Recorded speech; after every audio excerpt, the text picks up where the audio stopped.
Bonjour et bienvenue dans cette nouvelle vidéo de Drôme à économie.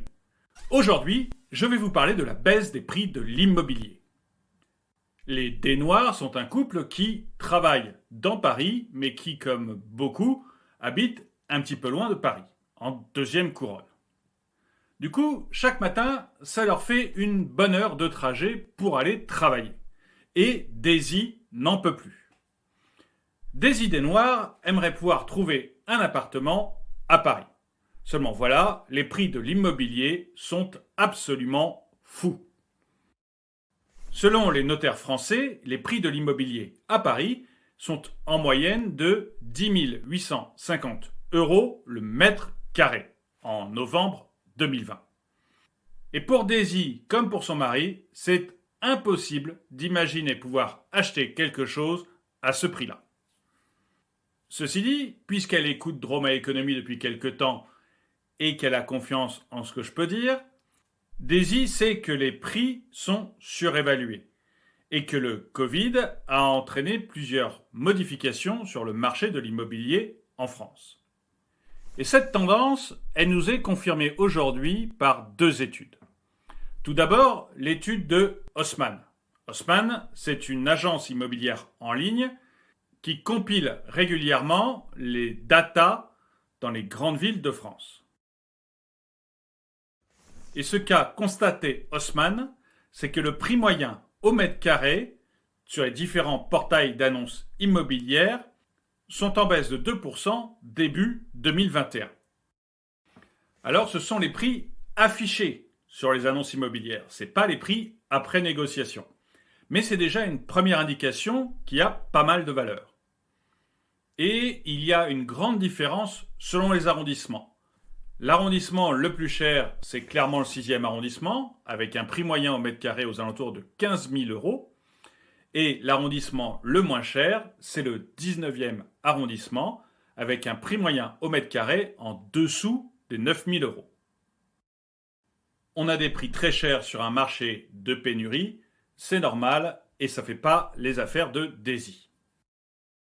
Mais ça, c'est qu'une étude. On pourrait la remettre en question sur les prix affichés, ce n'est pas si clair que ça. Et par exemple, Century 21 affiche plutôt des prix à la hausse. Oui, mais les notaires viennent de confirmer que les prix de l'immobilier ont commencé à baisser à Paris.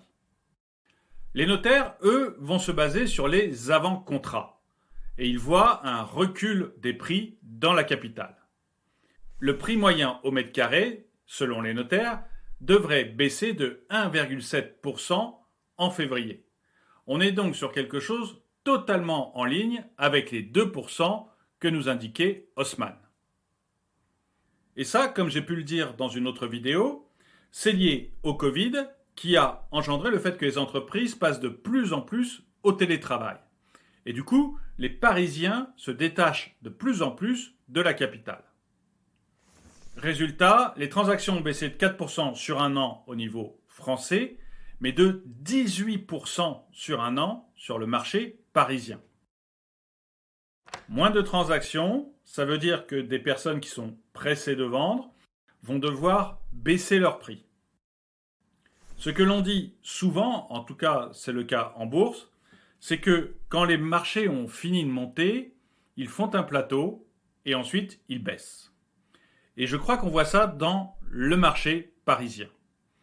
Les notaires relèvent que le prix au mètre carré devrait passer de 10 850 € en novembre 2020. Donc ça, c'est les prix après négociation. C'est pour ça qu'ils sont différents des prix que pourrait avoir Haussmann. Donc il devrait passer de 10 850 € au mètre carré à 10 700 € au mètre carré. C'est sûr que pour Daisy Desnoirs, c'est pas encore merveilleux. Mais ça fait une baisse réelle, actuellement de 1,4% sur 3 mois. Alors, Daisy Desnoirs voulait habiter Paris-Centre comme tous les franciliens. Mais qu'en est-il de la petite ou de la grande couronne ? Après tout, on peut s'acheter un appartement, voire même un petit pavillon en banlieue parisienne. Eh bien, en petite et en grande couronne, les prix semblent se stabiliser. Ils baissent de 0,1% dans la petite couronne et de 0,4% dans l'agro-couronne entre novembre 2020 et février 2021. Et comme je vous le disais, en tout cas c'est le cas en bourse, quand les prix ont fini de monter, ils stagnent et ensuite ils baissent. Après avoir vu ces prix, Daisy est quand même mitigé. Les prix stagnent, voire commencent à baisser, mais avant qu'ils soient suffisamment bas pour qu'elle puisse s'acheter son petit appartement, ça va prendre beaucoup de temps. Du coup, elle se dit qu'elle pourrait facilement trouver un boulot de vendeuse ailleurs en France. Qu'en est-il des prix de l'immobilier sur le reste de la France ? Eh bien, d'après les notaires, c'est l'inverse. C'est-à-dire que vous avez une hausse assez importante du prix des maisons, l'évolution sur les 3 derniers mois serait de plus 3%, et une hausse un peu plus faible des appartements, plus 2%.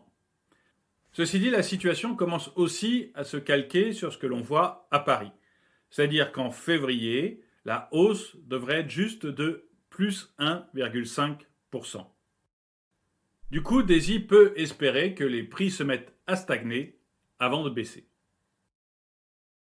Et vous, qu'en pensez-vous ? Croyez-vous comme moi que l'on est sur un plateau et qu'il va arriver une baisse assez forte de l'immobilier ?